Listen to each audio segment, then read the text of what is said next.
Hi friends, welcome to my channel Sudha చెప్పే కథలు. నేను మీ ఫ్రెండ్ సుధా. ఫ్రెండ్స్, మనం ఈరోజు షిరిడి సాయిబాబా గారి జన్మ వృత్తాంతం గురించి తెలుసుకోబోతున్నాం. అసలు షిరిడి సాయిబాబా ఎక్కడ పుట్టారు, ఎప్పుడు పుట్టారు, అతని తల్లిదండ్రులు ఎవరు, ఈ కథలో మనం తెలుసుకోబోతున్నాం.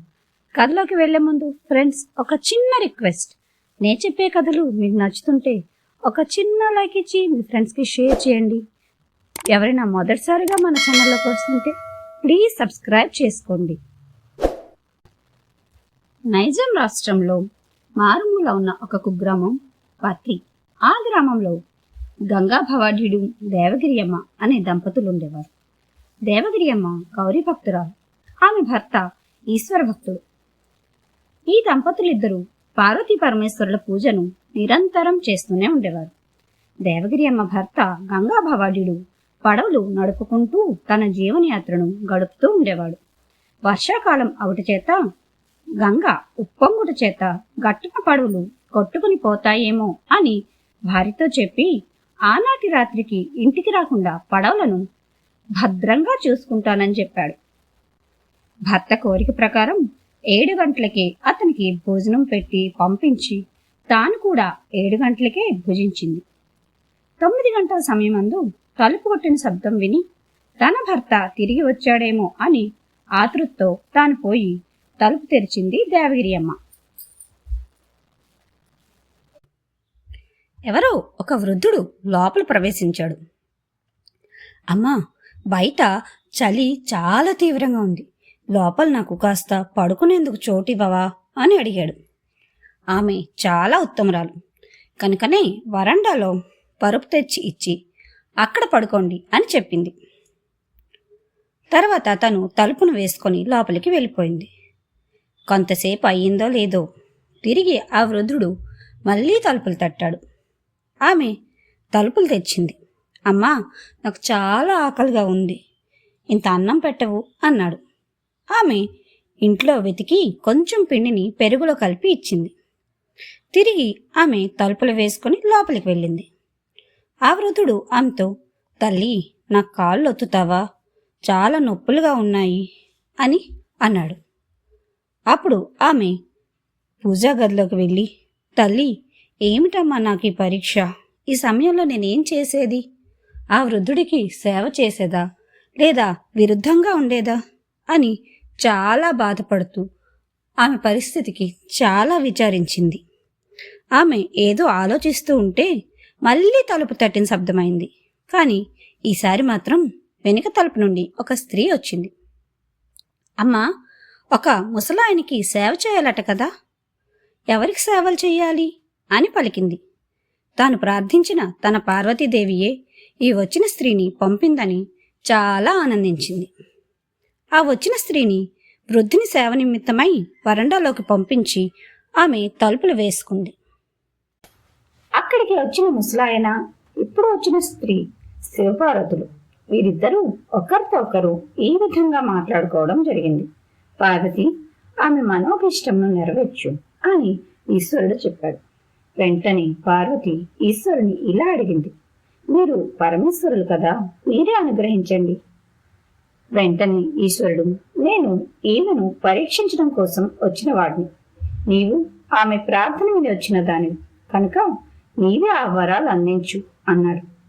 తిరిగి తలుపులు కట్టిన శబ్దం విని ఆ స్త్రీ ఉంది కదా అని ఆమె ధైర్యంతో తలుపు తెరిచింది. వారిద్దరూ పార్వతీ పరమేశ్వరుల రూపాలు ధరించి దర్శనమిచ్చారు. దేవగిరియమ్మ ఈ ఆనందాన్ని భరించలేకపోయి అమితమైన సంతోషంతో వారి పాదాలపైన పడింది. అప్పుడు పార్వతి ఇలా ఆశీర్వదించింది, వంశోద్ధారకుడైన ఒక కుమారుడిని, కన్యాదానం చేయుటకు ఒక కుమార్తెను నీకు అనుగ్రహిస్తున్నాను అని చెప్పింది. దేవగిరియమ్మ వెంటనే ఈశ్వరుడి పాదాలపై పడింది.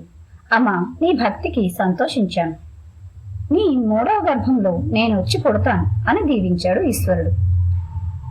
ఈ విధంగా నమస్కారం చేసి లేచి చూసేటప్పటికీ ఆ ఇద్దరు అదృశ్యులయ్యారు. తెల్లవారేటప్పటికీ ఆమె భర్త ఇంటికి వచ్చాడు.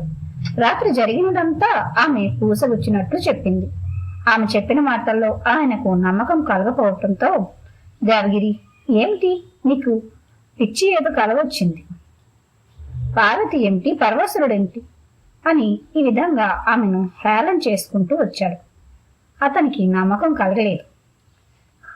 కొంతకాలం గడిచిన తర్వాత దేవగిరి అమ్మకి గర్భం వచ్చింది. అనుకున్న విధంగానే కుమారుడు పుట్టాడు. ఇంకొక సంవత్సరం తర్వాత ఒక కుమార్తె పుట్టడం జరిగింది.